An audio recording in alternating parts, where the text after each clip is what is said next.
विद्यार्थी मित्रांनो, आपण ॲप्लिकेशन ऑफ अरिथमेटिक प्रोग्रेशन सुरू केलेलं आहे आणि त्यामध्ये आपण प्रॅक्टिस सेट 3.4 घेतो आहे आणि त्यातले माझ्या मताप्रमाणे आपले 3 प्रॉब्लेम्स झालेले आहे. आता याच्यामध्ये वर्डेड प्रॉब्लेम्स आहे. तुम्हाला सांगितलं प्रॉब्लेम 1-2 वेळा नीट रीड करायचं, त्यानंतर तुम्हाला काय दिलेलं आहे, कारण याच्यामध्ये तुम्हाला असं वेगळे एक्सरसाइज नाही आहे की सम दिली आहे किंवा सम काढायची आहे किंवा टर्म काढायची आहे. हे आपल्याला बघायचं की याच्यामध्ये काय काढायचं आहे. जसं आता बघा, 3 प्रॉब्लेम्स आपण सॉल्व्ह केले. आता चौथा प्रॉब्लेम बघायच्यातला. चौथ्या प्रॉब्लेम मध्ये काय दिलेलं आहे, there is an auditorium with 27 rows of seat.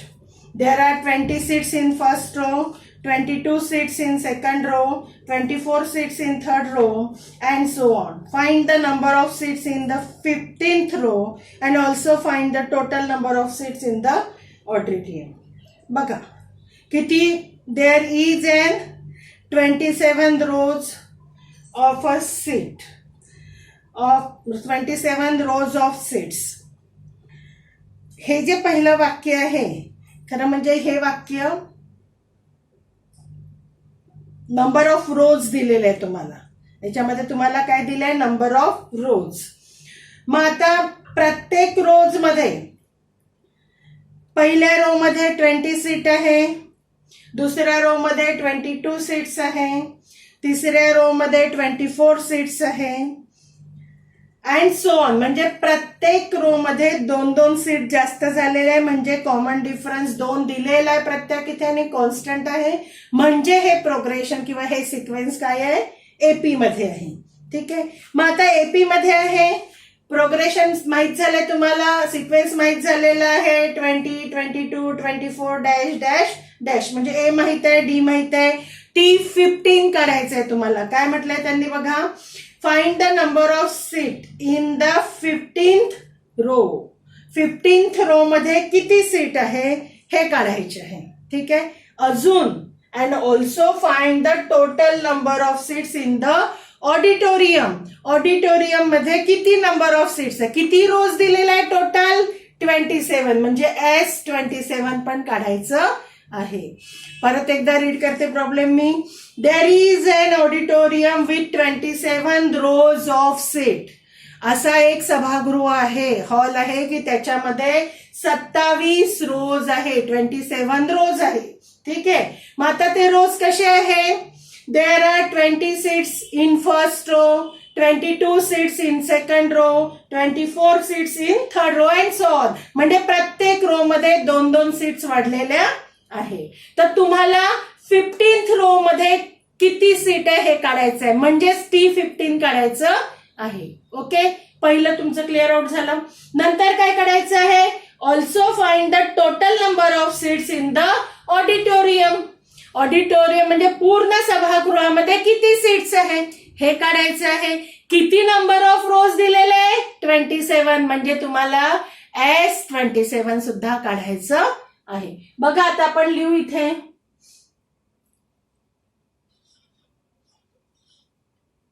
20 seats in first row, 22 seats in second row, 24 seats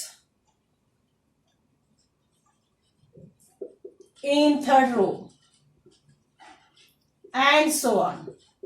अशा पद्धतीने. म्हणजे काय झालं, 20, 22, 24 डॅश डॅश डॅश. डी काय होईल तुमचा, 22 - 20 म्हणजे 2 किंवा 24 - 22 म्हणजे 2. मग इथे लिहू, डी इज कॉन्स्टंट आहे, constant. Therefore 20, 22, 24 is an AP. हे झालं पहिल्यांदा क्लिअर. कारण हे एपी मध्ये आहे की नाही हे आपल्याला दिलेलं नाही आहे, हे आपल्याला आधी लिहावं लागेल की ते एपी मध्ये आहे. ठीक आहे. मग आता तुम्हाला याच्यावरून माहित झालेलं आहे, what is a is equal to 20, what is d is 22, what is n 15. T15 काढायचंय म्हणजे एन काय झालं, 15.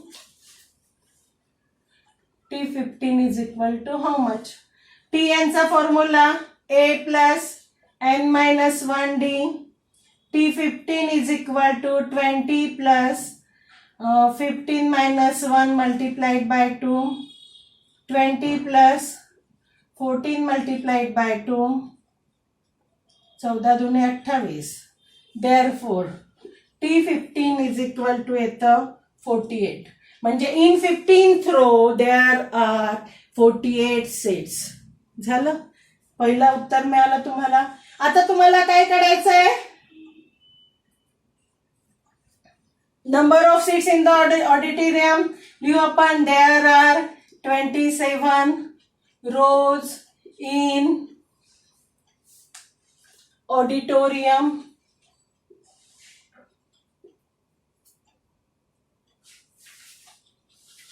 Therefore, we have to find TS 27. Sn is equal to n by 2, 2a, n minus 1 d. S 27, 27 by 2, 2 multiplied by 20 plus 27 minus 1 multiplied by d ची value आहे 2. Solve करू याला आपण. 27 by 2, 40 plus 26 multiplied by 2. 27 by 2, 40 plus 6 दूने 12 हातचा आला 1, 2 दूने 4 आणि 5, 26 दूने 52. बरोबर आहे ना? 27 by 2, 14 सम करून घे इथे.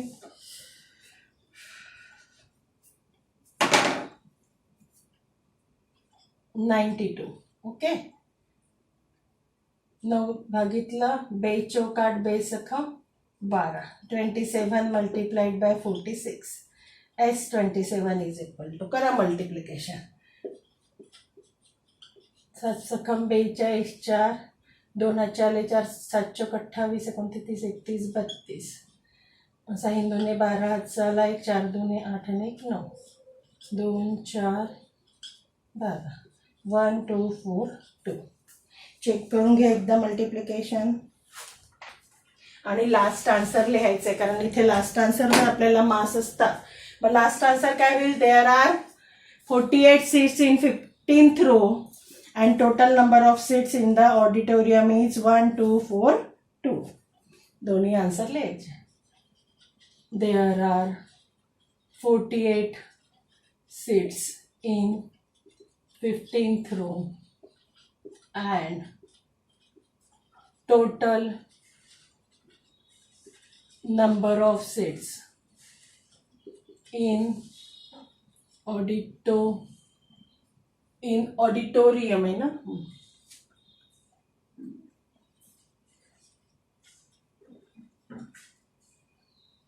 Total number of seats in auditorium are 1 2 4 2. 1242. Observe करा प्रॉब्लेम.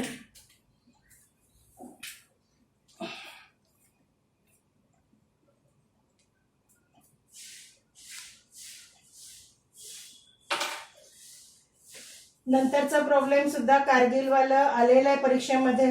सिंपल आहे ते पण. आणि 6वा प्रॉब्लेम पण एक्झाम मध्ये आलेला आहे. दोन्ही प्रॉब्लेम्स आलेले आहेत. बघा कसे दोन्ही सॉल्व करू आपण.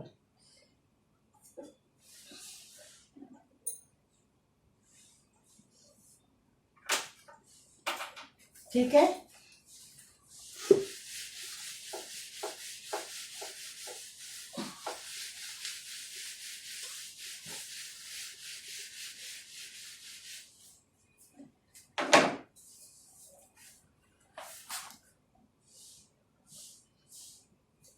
पाचवा प्रॉब्लेम बघा. Kargil's temperature was recorded in a week from Monday to Saturday. आता Monday to Saturday, Monday to Saturday, Monday Tuesday Wednesday Thursday Friday and Saturday म्हणजे किती डेज झाले? किती झाले? 6. 6 दिवसाचं टेम्परेचर आहे म्हणजे तुम्हाला 6 टर्म्स अज्युम करावं लागणार आहे. आतापर्यंत 3 टर्म्स कॉन्सिक्युटिव्ह टर्म्स घेतल्या, आपण 4 टर्म्स घेतल्या आणि आता 6 टर्म्स. त्या कोणत्या घ्यायच्या फक्त एवढं तुम्ही लक्षात ठेवलं तर प्रॉब्लेम्स हे आपल्याला सिम्पल जातात. बघा, all readings were in AP. आता इथे दिलेलाच आहे एपी मध्ये आहे. The sum of temperatures of Monday to Saturday was 5 degree Celsius, more than the sum of temperature of Thursday and Saturday. इथे पण इक्वेशन आहे. If temperature of Wednesday was -30 degree then find the temperature on other 5 days. वेनसडेचं temperature दिलेलं आहे, other 5 डेजचं temperature आपल्याला घ्यायचं आहे. आधी आपण मंडे टू सॅटरडे साठी एपी मध्ये असणाऱ्या संख्या लिहून घेऊ. पहिल्यांदा तुम्हाला दिलंय the temperatures are in AP. Temperatures are in AP हे काय आहे? गिव्हनच आहे, हे आपण घेतलेलं नाही, हे दिलेलं आहे. ठीक आहे. नंतर लेट द टेम्परेचर्स, लेट आता आपण कन्सिडर करू, let the temperatures in Celsius. Temperature कशात असतं? डिग्री सेल्सिअस मध्ये. From Monday to Saturday. B. आता मंडे टू सॅटरडे डेज किती येतात आहे? 6 डे. मग आता 6 टर्म्स आपण अज्युम केलेले आहे. बघा काय आहे? a-3d, a-2d, a-d, a आणि पॉझिटिव्ह आता a+d, a+2d and a+3d. नाही, 1 2 3 4 5 6 झाले, हे नाही येणार. झाले 6. Monday, Tuesday, Wednesday, Thursday, Friday and Saturday. 6 terms घ्यायचे. ठीक आहे. हे लक्षात घ्या पहिल्यांदा रिस्पेक्टिव्हली. आता रिस्पेक्टिव्हलीचा अर्थ म्हणजे काय? मंडेचं टेम्परेचर a-3d, मग मंडे नंतर ट्यूजडेचं टेम्परेचर a-2d, नंतर वेनसडेचं a-d, नंतर थर्सडेचं a, नंतर फ्रायडेचं a+d आणि सॅटरडेचं झालं a+2d. असं ते झालेलं आहे. The temperature on the Wednesday दिलेलं आहे तुम्हाला. The temperature on Wednesday.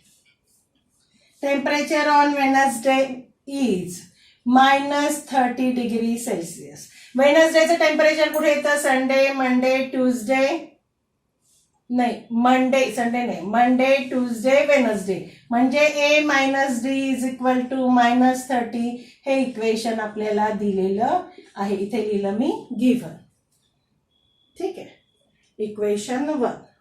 आणि नंतर काय दिलंय? The sum of temperatures on Monday to Saturday is equal to sum of temperature on Thursday and Tuesday and Saturday.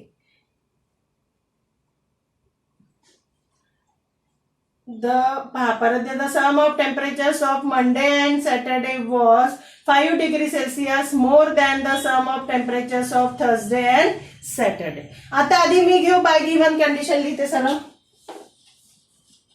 Bye given condition सगळ्यात पहिले काय दिलेलं आहे? The sum of temperatures of Monday and Saturday. Monday and Saturday म्हणजे Monday and सॅटरडेच्या टेम्परेचरची sum. मंडेचं temperature काय आहे? a-3d. सॅटरडेचं टेम्परेचर काय आहे? a+2d. ठीक आहे. इज इक्वल टू कसं आहे? is 5 degree Celsius more than sum of temperatures of Tuesday and Saturday. इथे पण Tuesday and Saturday. ट्यूजडेचं टेम्परेचर a-2d, सॅटरडेचं टेम्परेचर a+2d आणि याच्यापेक्षा 5 डिग्री मोर. परत एकदा कंडिशन वाचू आणि बरोबर लिहिलं का आपण बघू. बघा, बाय गिव्हन कंडिशन आहे the sum of temperatures of Monday and Saturday मंडेचं टेम्परेचर आहे A-3D, सॅटर्डेचं टेम्परेचर आहे A+2D आणि त्यांची सम इज इक्वल टू. ठीक आहे. अजून was 5 degree Celsius more, 5 degree Celsius more than the sum of temperatures of Tuesday and Saturday. ट्यूजडेचं temperature आहे A-2D आणि सॅटर्डेचं A+2D दॅन +5. सॉल्व्ह करू याला आपण. A+A 2A -3D + 2D is -D is equal to A -2D + A + 2D. Bracket नाही घातले असते तरी चाललं असतं. हे 2D कॅन्सल झाले. 2A -D A + A इथे तर 2A + 5. तर एकदम सिंपल प्रॉब्लेम झाला. 2A cancel. -D is equal to 5.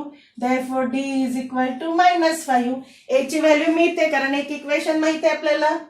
Put in equation 1. Equation 1 काय आहे? A - D is equal to 30. A -5 is equal to 30. A + 5 is equal to 30. A is equal to 25. ठीक आहे. ए आणि डी च्या values मिळाल्या मला.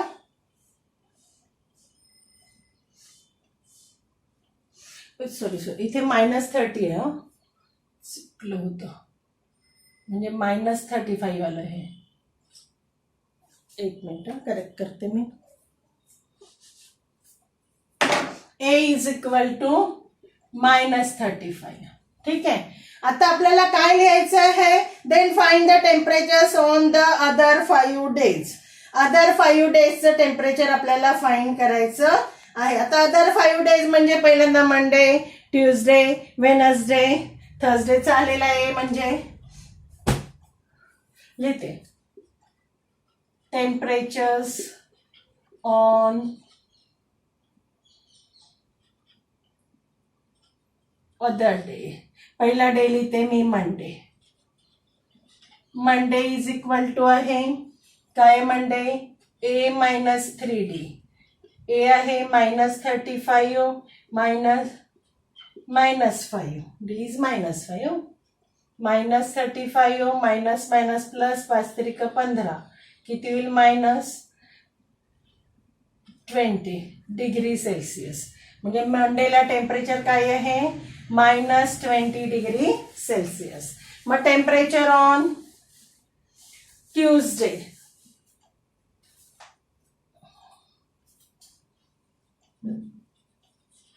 ट्यूजडेचं काय आहे? A -2D. A -35 -5. -35 + 5 × 10 म्हणजे -25 डिग्री सेल्सिअस ट्यूजडे. नंतरचा डे काय आहे? वेनसडे. नंतर वेनसडे है ना. येस. वेनसडेचं टेम्परेचर काय आहे? संडे झालं, मंडे झालं, वेनसडे.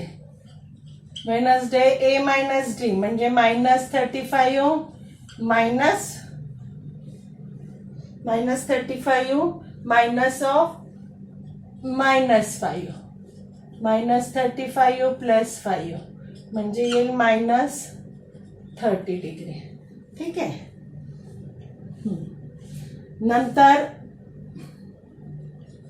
नंतरचं थर्सडे. हो ना. थर्सडेचं आपल्याला तर माहीतच आहे. A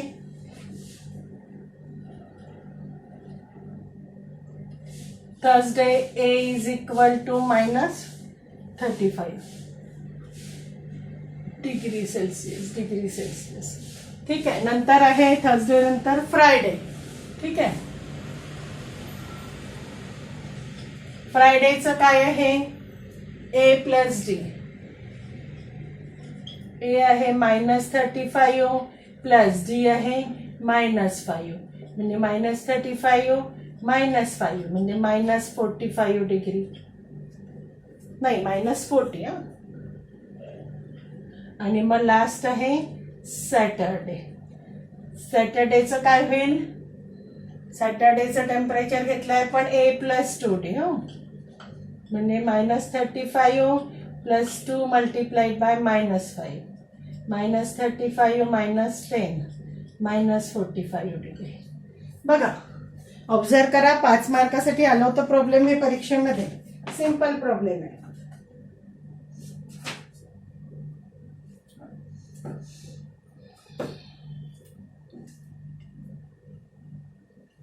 एक प्रॉब्लेम आहे ते घेऊन घेते, मग प्रॉब्लेम सेट चालू करू पुढच्या पिरियड लेक्चरला आपण. आता शेवटचा प्रॉब्लेम पण सोपा आहे. ठीक आहे, आता बघा याच्यामध्ये या प्रॉब्लेम मध्ये काय महत्वाचं आहे की कारगिलमध्ये मंडे टू सॅटर्डे म्हणजे 6 डेचं टेम्परेचर रेकॉर्ड केलेलं आहे. ते टेम्परेचर जे रेकॉर्ड केलं ते एपी मध्ये आहे हे दिलेलं आहे. ठीक आहे, 2 कंडिशन्स दिलेल्या आहे. पहिल्या कंडिशन मध्ये तुम्हाला एका दिवसाचं टेम्परेचर दिलेलं आहे आणि नंतर म्हणजे मला असं वाटतं वेनसडेचं टेम्परेचर दिलंय -30 आणि एक कंडिशन दिलेली आहे 2 दिवसाचं टेम्परेचर आणि इकडे 2 दिवसाचं टेम्परेचर +5. याच्यानुसार तुम्हाला 2 इक्वेशन्स मिळतात. ए आणि डी ची व्हॅल्यू काढली आपण आणि प्रत्येक दिवसाचं टेम्परेचर काढलं. 5 दिवसाचं काढलं कारण थर्सडेचं आपल्याला ऍक्च्युली ए मध्ये आलेलंच आहे म्हणून त्यांनी अदर 5 डेजचं विचारलेलं होतं. ठीक आहे, ते क्लास प्रॉब्लेम आहे ते घेऊन घेते, मग नेक्स्ट लेक्चर मध्ये आपण प्रॉब्लेम सेट सुरू.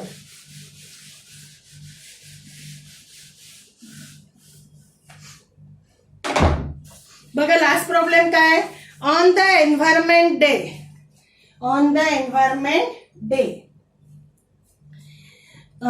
Tree plantation programme was arrange on a land which is triangular in shape. Trees are planted such that in the first row there is 1 tree, in the second row there are 2 trees, in third row 3 and so on. बघा first row मध्ये 1 2 मग 3 so on म्हटलेलं आहे, म्हणजे असेच वाढतात आहे. आला ट्रायंग्युलर शेप मध्ये हे प्लांटेशनचं असं ट्रायंग्युलर शेप तुमचा ट्रीचा येणार आहे. ठीक आहे, नंतर find the total number of trees in 25 रोज. काय काढायचं आहे तुम्हाला, 25 रोज मध्ये किती नंबर ऑफ ट्रीज आहे हे काढायचं आहे. म्हणजेच काय काढायचं आहे, S25 काढायचं आहे. बस काय दिलंय पहिल्यांदा. आता बघा इथे त्यांनी दिलेलं नाहीये ते एपी मध्ये, म्हणजे आपल्याला कॉमन डिफरन्स सारखा दाखवून ते एपी मध्ये आहे हे दाखवावं लागणार आहे. ठीक आहे, the number of trees increase by 1. The number of trees increased by 1 in consecutive row. म्हणजे प्रत्येक रो मध्ये एक एक ट्री हा वाढत आहे. म्हणजेच काय झालं, 1 2 3 4, मग D is equal to 1 constant. Therefore 1 2 3 4 are in AP. ठीक आहे, मग आता D is equal to 1 आहे. आता इथे A is equal to 1, D is equal to also 1. मग आता आपल्याला दिलेलं आहे total number of rose are 25. Therefore we have to find S25. आपल्याला S25 काढायचं आहे. Formula Sn is equal to n/2 2a n-1 d. S25 25/2 2 multiplied by 1 25 minus 1 multiplied by 1 25/2 2 plus 24. ठीक है, S25 is equal to 25/2 multiplied by 26. S25U is equal to 25U multiplied by 13. 25 त्रिक 75 शिपा 47 7 25 एक 25 25 आणि 5 30 आणि 2 32. किती आले total number of trees? Therefore number of trees in 20 feet rows are 320 3 to 5. Complete. सगळे तिन्ही प्रॉब्लेम इम्पॉर्टंट प्रॉब्लेम्स आहे आणि सगळे रिपीट करायचे तुम्हाला. आणि आता आपण प्रॉब्लेम सेट बघू.